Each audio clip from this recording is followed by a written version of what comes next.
So we're continuing with our work on the listener's poem, and so we need to get down date, title and learning objective. So the title for today is the listeners, and our learning objective to be able to use Peel when responding to a poem. So we're going to be using point, evidence, explain, language today. You may have started this last lesson, so we need to be looking at your notes that you wrote about the listener's poem yesterday, and we're going to be filling in this grid. Now you can do this as pairs if you want to, if you'd rather work on your own, that's absolutely fine. So let's have a look. Down on the left hand side, you can see we've got 5 different techniques, 5 different things that have been used in this poem. So we've got alliteration, repetition, sibilance, so the repetition of the sound, sounds and adjectives, okay? Next column, we've got an example from the poem. So in this first box here, we're going to be filling in an example of alliteration from the poem. In the next box here, we're going to be filling in an example of repetition. Here, we're looking at an example of sibilance. Here, an example of sounds. And here, an example of adjectives in the poem. In the next column, you need to think for each of those examples about the effect that it creates. Does it make it sound a bit mysterious or spooky? What effect does it create in the poem? Does it make it sound happy? Does it make it sound scary? What effect is it creating? And then in the final column over here, for each of those, you're going to be writing down how effective it is at creating an atmosphere of tension. So does it actually make this poem sound more creepy? Does it make it sound more scary?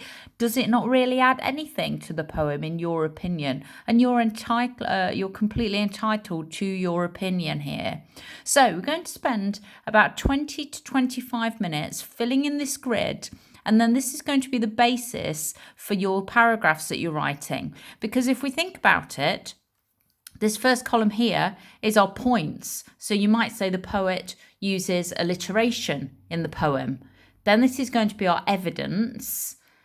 These 2 sections are going to be our explanation. And then you'll need to do some language work as well. So give yourself about 20 to 25 minutes to fill in this grid, and then you need to move on to start looking at the Peel paragraphs that I've started off for you on the next few slides.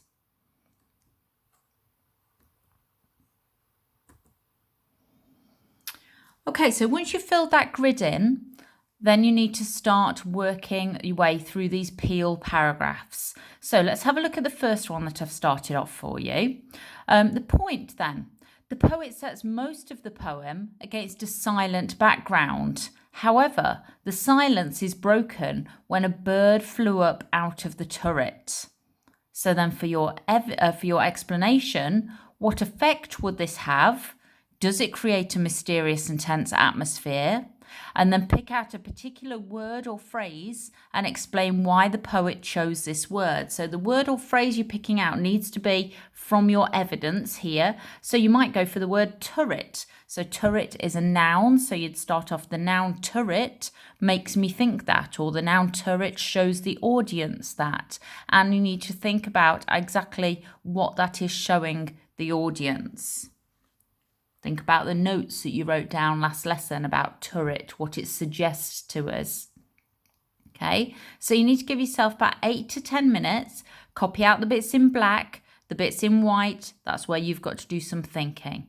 Okay, have a go at that one, then we'll move on. The next one then, the poet uses repetition in the poem.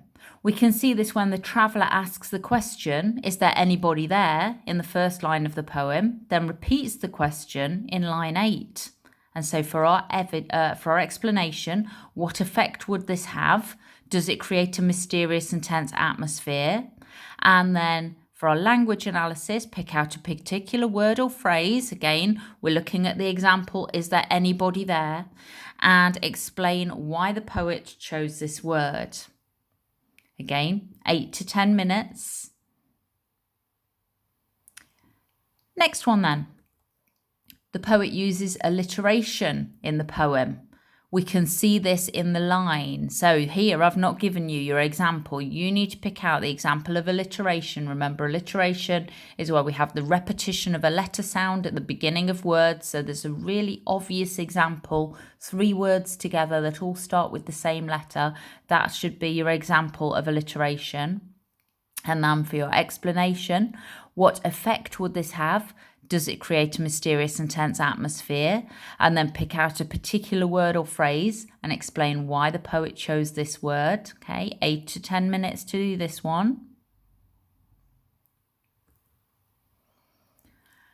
Next one, the poet uses sibilants in the poem. We can see this in the line. So again, you need to copy out some words from the poem. Don't just write in line 6 or in line 8 or whatever it is. Copy down the actual words where we've got the example of sibilants in the poem. Same for your explanation. What effect would this have? Does it create a mysterious and tense atmosphere?